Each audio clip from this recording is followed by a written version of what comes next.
Good morning, friends. And I just shared with my colleagues that I'm apologizing that I'm not joining you via video conference. My building had a water break this morning, so I have not had a chance to put on any hair product, but I'm not complaining because I know so many people in Colorado are faced with much bigger challenges. But I apologize in all honesty that I'm not able to join you with video conference. Let me just tell you how truly how eager we are to return back to session tomorrow, and for all the right reasons. As I just said, Coloradans are really faced with a number of challenges, and I've been very happy of how the Senate's been able to, over the last year, especially in the midst of the special session and in other instances, rise up to the occasion to be able to be ready to respond to the challenges that we face. With the last 11 months of Coloradans living in isolation and fear and exhaustion, we're seeing so many communities struggle when it comes in regards to housing and utility assistance, food security, unemployment. We see the vaccine distribution continuing to be rolled out, but obviously it could have been rolled out initially from the Trump administration far stronger. And so as we look at all of these different challenges that Coloradans are facing, our colleagues are eager to return back to session tomorrow to address these challenges that we face. And in a spirit of bipartisanship and collaboration, we've been able to exemplify that during the special session and show that Colorado can lead. And also during those initial 3 days that we went into session. So, we are excited to triage the policies that will be before us and to roll up our sleeves and get to work. And so with that, I'll turn it over to the esteemed Speaker of the House. Thanks so much, President Garcia, and good morning, everybody. Thanks so much for jumping on. Yeah, we go into session tomorrow for the hard opening of the 73rd General Assembly. I think everybody is eager for tomorrow because we continue to hear from our communities about exactly what President Garcia was talking about in relation to hardships that people are feeling economically, emotionally, because of COVID-19 and the economic downturn. So I do think you're going to see the legislature come in and stay very focused on what we need to do to help relieve some of that stress, some of the anxiety that has come with the uncertainty and the challenges of the last year. And we're going to get right to work in relation to that. This week is going to be one of hearing from a lot of our leaders. You're going to hear from legislative leaders tomorrow. You're going to hear from the governor on Wednesday. You're going to hear from you're going to hear from the judicial department for the state of the judiciary on Thursday. This is an opportunity for all of us to paint a picture of what Colorado looks like, where we need to focus, where we need to help out. And once we get through kind of understanding the landscape across the state, you're going to see Democrats partnering with Republicans to get to work right away. On top of all of the COVID and pandemic challenges, you're going to see us focusing on some bogeys that have missed the legislature over the last few years, transportation being one of them. Colorado is in desperate need of solving the transportation funding issues that have plagued the state for the last 20 plus years. We need to future-proof our funding system so that we are ready for the market shifts that we see coming. There will be other issues around climate change and other issues that Coloradans continue to talk to their individual legislators about. Rising costs of healthcare is another important one that we're going to have to make sure that we are laser focused on. So we'll be prioritizing all of that as we get into next week or this week. And I just look forward to any questions that you have and want to thank you again for taking the time to join us this morning. Thanks. So I think we'll get right to questions. Per normal, please use the hand raising function to indicate that you'd like to ask a question. If that isn't working or if you're on your phone, please shoot me a text. My cell phone number is in the advisory that went out both Friday and this morning.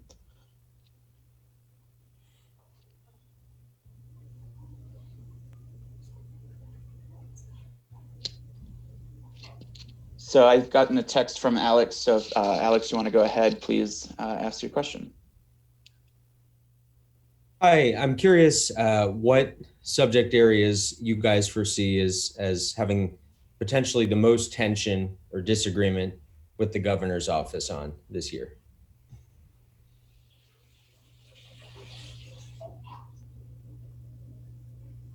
Coming in Well, I'm happy to start with that. I mean, my goal is, and at least for the Senate, to hope that we don't have a lot of controversy or a lot of pushback. Obviously, from time to time, we might have some difference of opinion, and our goal should be shared in having those conversations and working towards policy that mutually helps Coloradans. But I have to applaud the governor on his leadership, and I think in regards to what some may say are challenges on how his approach has been, I think, quite frankly, as we look at Colorado in comparison to other states, we've weathered a lot of this pandemic, a lot of these challenges in a good way. And part of that's been by the collaboration of Republicans being willing to come to the table and work with us. And so, my hope is that statement's not only true of the first floor in reference to the governor's office, but also with Republicans.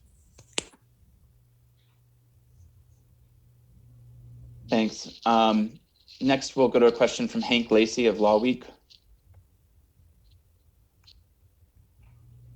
Good morning, everybody. Thanks for taking this, for doing this press conference. The Denver Post has done some excellent reporting recently on some questions surrounding administration at the Judicial Department. And there was an audit recently of some of the management practices at the administrative office in the judicial branch. I'm curious whether the General Assembly will be taking up or considering any legislation that might have a look at improving things over with the management and administration in the judicial branch. Thank you. Thanks, Hank, for that question. I think all of us as legislative leaders have been really disturbed by some of the stories that are coming out of judicial.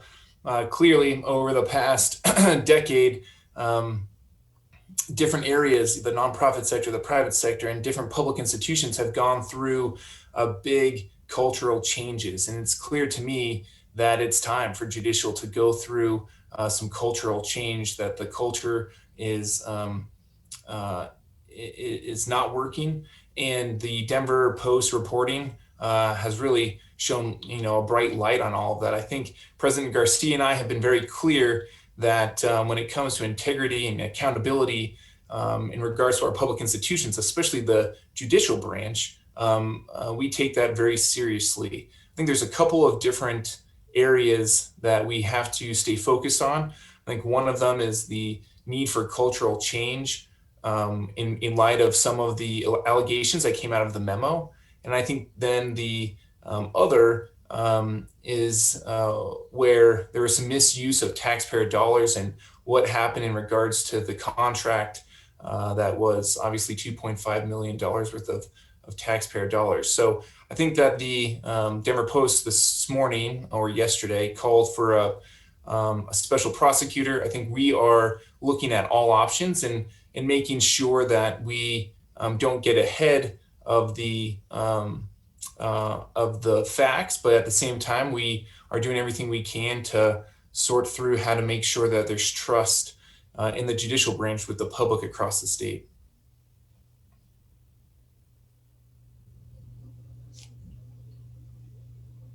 Great. Next question, we'll go to Seja. Hi, thanks for taking my question. I am curious, a lot of the major bills at the end of the last session were kind of sidelined because of COVID, and a lot of the immediate need bills were the ones that were taken up. And I'm wondering if there are specific bills from last session that you're really hoping to have passed this year. I'll jump in just to start. Thanks for the question. I think, our priority this session absolutely is going to be about the immediate needs that are out there in our state, that are facing families, that are facing our local communities and facing our state. So that's going to be number one priority. But at the same time, we need to think about not just how do we stop the bleeding or how do we get back to normal, but how do we actually get back to a place or build back to a place where our state is stronger, where our state is more equitable, more resilient for the next crisis that's potentially around the corner. So we're not only going to focus on providing direct need and assistance, although that's obviously priority number one, but we're going to think about what we can do now to actually get our state on a better course to withstand these challenges that we have. So we are going to be able to chew gum and walk at the same time, and think about, like the speaker was saying, think about what we can do now to build a 21st century transportation system, because that is a long-term problem. It's also something that can help us by providing jobs and injecting much needed money into the economy immediately. So in terms of other bills that were put on the back burner last year, I think several of them will come back. I also think, the world has changed like 10 different times since then. So we're also very much, when it's appropriate, going back to the drawing board. I would say the goals are going to be the same. The actual specific bills might not be. So for instance, we definitely want to keep talking about and make progress on reducing the cost of healthcare. Does that mean we're going to just immediately reintroduce bills from last session that we didn't have the ability to get through? Probably not. It means that we're going to go back to the drawing board and keep the goal in mind, but not necessarily specific policies at each and every step.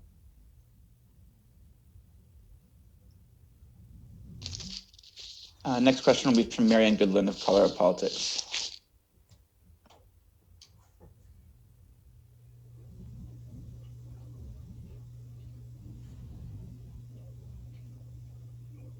Unmute. Good morning, everyone. I have a couple. I want to first go to the issue of what's going on with judicial. Speaker Garnett, you had talked about the need to do certain things to increase public public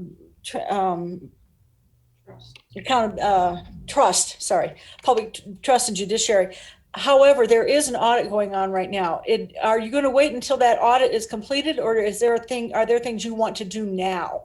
That's number one. Number two, the judicial branch has been for as long as I can remember, and going back even further than that, been exempt from the open records and open meetings law. Are there things that you would do through that mechanism to also increase transparency in the judicial branch, at least with regard to the Office of the Court Administrator? Thanks, Marianne. And I know President Garcia has been out front on this as well and feels very strongly about about reinstilling trust in the judicial branch. So President Garcia, feel free to jump in at any point. I'll just say, Marianne, that we are looking at we're sort of looking at all options. Obviously, the audit is still going on. Obviously, the memo came out last week. So I know there have been conversations between the judiciary chairs in both chambers. And so I don't know if I have any details yet on exactly what the next steps look like, if there are any, but just know that there's been a lot of time and thought put into and being put into kind of mapping out the options going forward. And I don't know, President Garcia, if you have anything to add. Obviously, the CORA piece, Marianne, is something that we've had long discussions about between the legislative branch and the judicial branch. And so I'm not sure if that will come up, but it certainly has been something that people have talked about. Marianne, I'll just share that from the Senate side, my conversations with the chair of the Judiciary Committee in the Senate, we're considering all options. And when I say that, we don't even have to be grounded into what we're considering right now at the present moment. We could have interim committees that continue to look at this. We could have select committees. The other thing that I think is worthwhile is for us to contemplate the evaluation process of most that exists within the judicial process for judges to be evaluated. Seldomly are those really evaluated at a level that probably most should be looking at. And so I'm becoming more and more familiar every single day with many aspects of this, but I think it's definitely an area for the Colorado General Assembly to weigh in and ensure, as a co-equal branch of government, that there's absolutely trust, integrity, and honor in that system, especially when it is tasked with one of the most important responsibilities, which is giving judgment to our citizens. Can I get a follow-up on this? What are the options? You guys keep talking about all the options that are on the table. What are some of those options? Well, I just shared a couple of them. One, the Senate Senate House joint committees could convene committee hearings. We could have a select committee We could have interim committees that study this far beyond just the legislative session right now during this timeline. I think we could look at policies moving into the future in regards to how judges are evaluated. Currently, those processes, you might be aware, Marianne, look differently and sometimes in counties, and especially for the Supreme Court justices who are evaluated, that process, I think, putting a little bit more light of day on that entire process. So as you said earlier, whether or not that's the core process, which is a different mechanism, I just feel for these types of allegations and concerns to be raised, that system obviously isn't functioning at a level that we would all expect and say is appropriate. So, we're going to continue to examine those options, and I don't think we're limited to just those. I just know that in the development of this and not being in session and talking with all of our colleagues, I have to imagine there have to be more options. Thank you. Thanks. Next question will go to Jesse Paul of the Colorado Sun. Hey, folks. I'm hearing that with the change in the public option plans this year to shifting the focus to driving down hospital costs as opposed to some of those mandates that were in the bill last session, that there might be an appetite to even drop the bill if hospitals go ahead and just lower their prices across the board. I'm wondering if there's any truth to that and how you all feel about that proposition, or if I'm just totally off base and should find another beat. Oh, wow. Well, I think it's no secret that the pandemic has only exacerbated the longstanding healthcare accessibility issues that have plagued our state for decades. And, I think our sponsors have been working hard on the new public option proposal for months now, and they're meeting with stakeholders from all sides of the issue to create a solution that works for Colorado. And I guess what I'll just say is I'm confident in the way that they've been doing the work, and I'm eager to see where their efforts end up. So, I think at this point, until the bill is actually finalized and introduced, if it is introduced, if they still continue to move it forward, the sponsors are really working hard to make sure that they find a way to make sure healthcare is absolutely affordable and accessible to all Coloradans. And we'll see what that actually means when they're ready to tell us. Can I follow up on that if no one else can answer? Do you think there's a chance that bill is not introduced? I mean, is that something that's on the table? Again, the conversation was just based off of if they are deciding that they have come to a place where they don't feel the bill needs to be ran. That's all I meant by that. Jesse, I haven't had any of those conversations. I don't know about that being an option that folks are talking about seriously. But maybe those conversations are happening. I think we're unaware of them.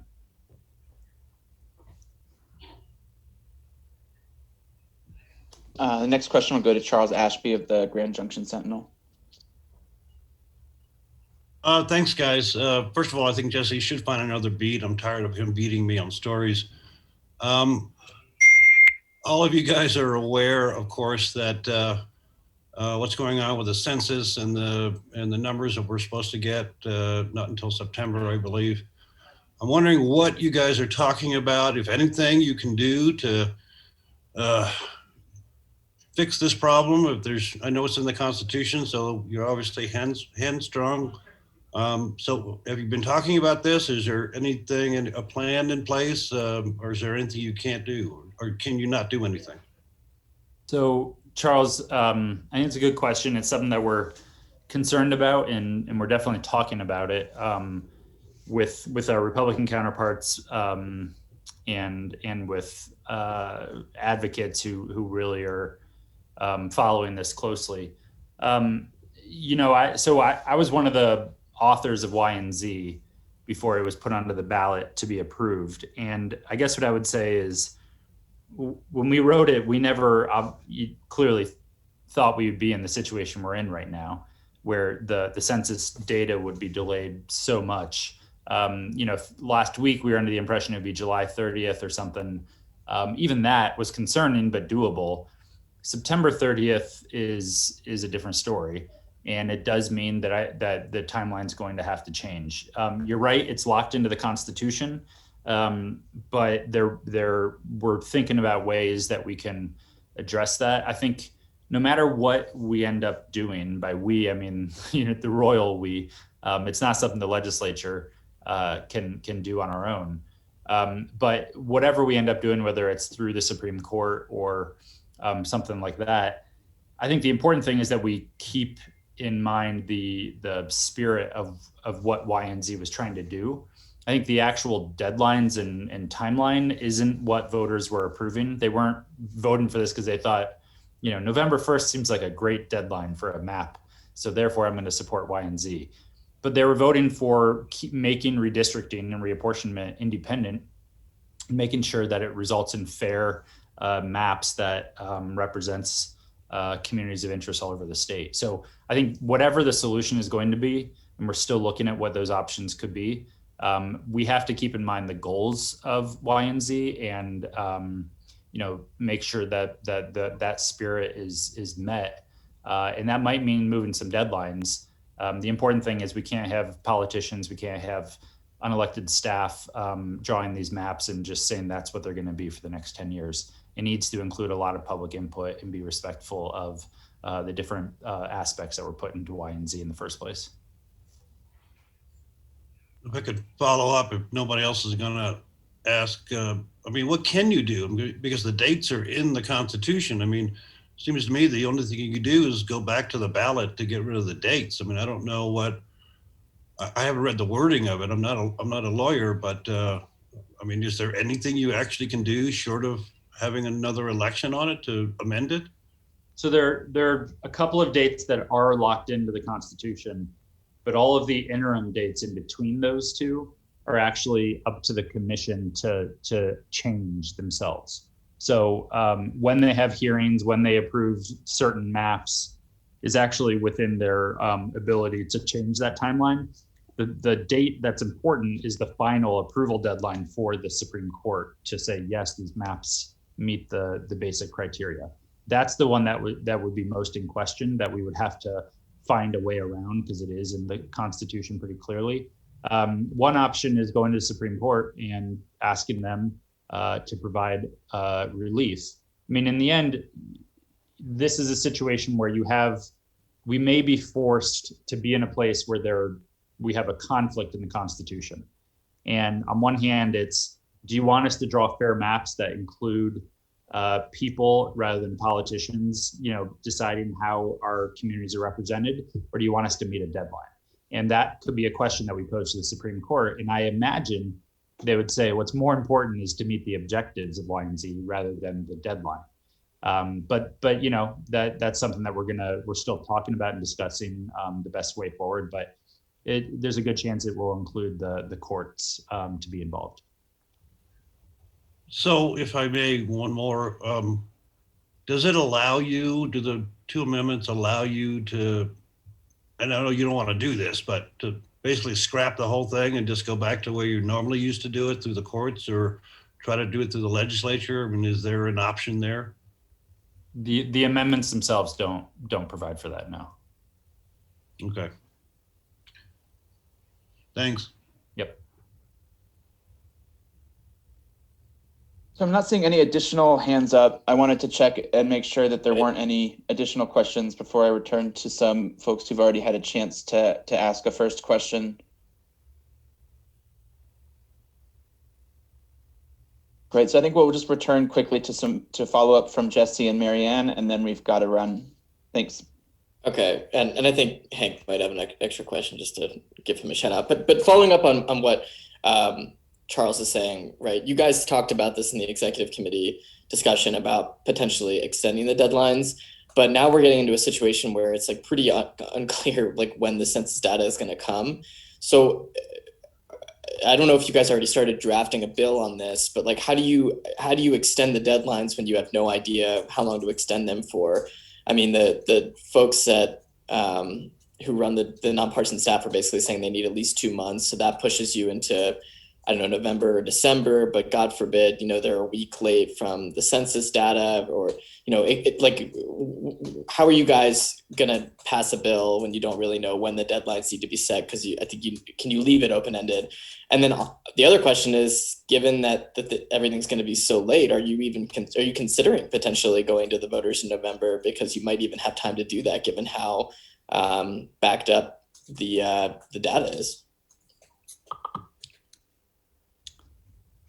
I'm happy to keep chatting about this subject, but also don't want to hog it. So I don't know if others want to chime in. So I think there's a lot still to be figured out, honestly, Jesse. I mean, we're in uncharted territory. What we do know is we can't just simply introduce and pass a bill and have that change go into effect. So if you were listening to that executive committee a few weeks ago, the part of that strategy would be going to the Supreme Court with an interrogatory. This is all TBD and very much stuff we're discussing. What I will say is this is not actually, even though Y and Z is new and unique to Colorado, this is not something that only Colorado is facing. Every single state is going to have to decide what to do in this crazy circumstance that we're in. Because yes, we have Y and Z, we have a process, commissions, et cetera. Getting the census data, essentially October 1st, and it takes everybody the same amount of time to crunch the numbers and do the work we need to do to draw maps. That's eating into election calendars for every state in the country. It's not just us. So whatever we do, it's going to be measured and it's going to be thoughtful and it's going to include Republicans. And it's probably going to be somewhat similar to what other states are looking at. I think the deadline issue is one thing. I think that is something we can address in collaboration with the courts. It's the timeline of making sure we get maps in time for people to know which district they're running in, to be able to have caucuses and primaries, et cetera. That's the bigger question. And that's the question that every single state is facing. And I think it'll probably look somewhat similar across the country in terms of what the solution is. Great. So I think we'll go to Marianne, Hank, and then final question from Alex.Burness, and then that'll be it for this morning. Thanks so much, everyone. Well, I hate to put you on the spot again, Senator Fenberg, but I wanted to go back to something you were talking about earlier with regard to the sort of the priorities for some of the bills that are going to be moving through the session. And you had mentioned going back to the drawing board on a lot of it. Does that include the public option? Is that one that needs to start over, or is there enough progress on that one that you can say, yes, this is a possibility? Well, I think in a lot of ways they did go back to the drawing board on public option, and there is a new proposal, and that's what has been the basis of the discussion. I think everything has changed many times since we last were in session, or I guess, we're in a normal session. And I think that's partially why the public option proposal has shifted. We also have Democrats in control in Washington, D.C., and we didn't have that last time we wrote some of these proposals. And then, of course, we've got a pandemic on our hands that's created an economic crisis. So, yes, I think public option is one of those conversations that one of those topics that absolutely went back to the drawing board, and there is a new way of approaching it that the sponsors are discussing right now. And we'll see where it goes. I mean, I think it's promising. I think, again, the goal is not to have a public option. The goal is to reduce healthcare costs. That's always been the goal. And I think the fact that the sponsors have gone back to the drawing board at different times shows that that's genuinely the goal. And it's not just simply about making sure there's a public option for a political purpose or another. The next question will go to Hank, Lacey, and then final question will be from Alex.Burness. Thanks. Guys, I wanted to ask, is there any plan in the works to consider a resolution that would ask Congress to create a commission to investigate the insurrection on January 6th?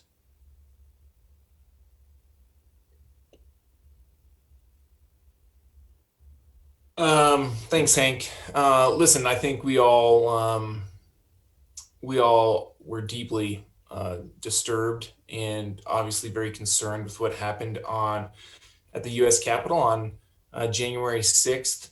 Really proud of our delegation, Congressman Joe Goose, in particular, Congressman DeGette and Congressman Crow, in trying to hold the president accountable for his participation in that fateful day in our country's history. In terms of the calls for investigations, they're bipartisan and they're strong, coming from both sides of the aisle in Washington. I'm not necessarily sure that a resolution from the Colorado legislature is going to help tip the scales in one way or the other, but it has not come up in discussions that we've had. I think we're looking at ways to highlight the frontline workers, the folks who really have been putting themselves at risk, healthcare workers in particular. There's, I think, other things that we're looking at trying to celebrating that are kind of specific to Colorado as we come into session.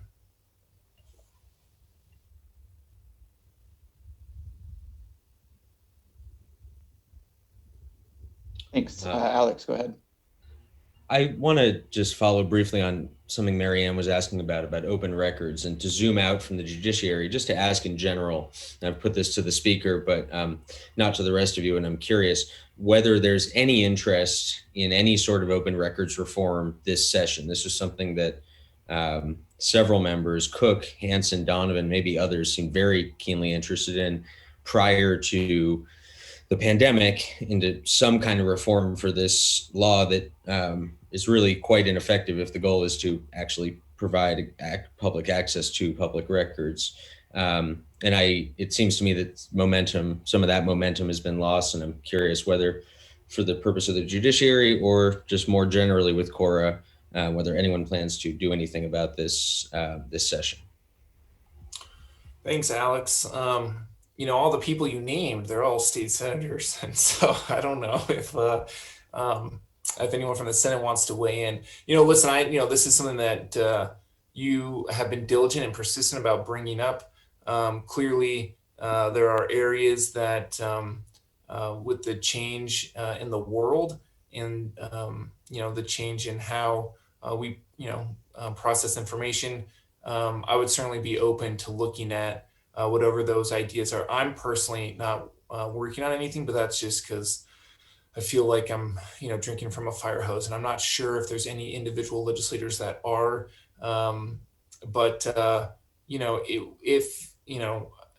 In terms of the role with judicial, there's a lot of separation of power issues there as well that we would have to consider. So it's an important topic. I think the press has been bringing it up more and more, and I wouldn't be surprised to hear that somebody's working on something. I'm personally not. Yeah, Alec, I'll echo for the Senate and those senators you named. I know there is still continued interest in this, and I think we all kind of share in the goals of it being implemented or having policy that actually is practical, like sometimes what we see. I do recognize, though, probably with all the other things that are being considered, unless this is maybe married in judicial or some other subset, I have not heard it be at the forefront like it has in the past. And so we'll have to continue to wait to see if any of those senators, I personally, and at least to the best of my knowledge, don't know that it to be of the highest ranking priority currently in the Senate. Well, thank you all for joining us today. Excited to get back and see you all tomorrow.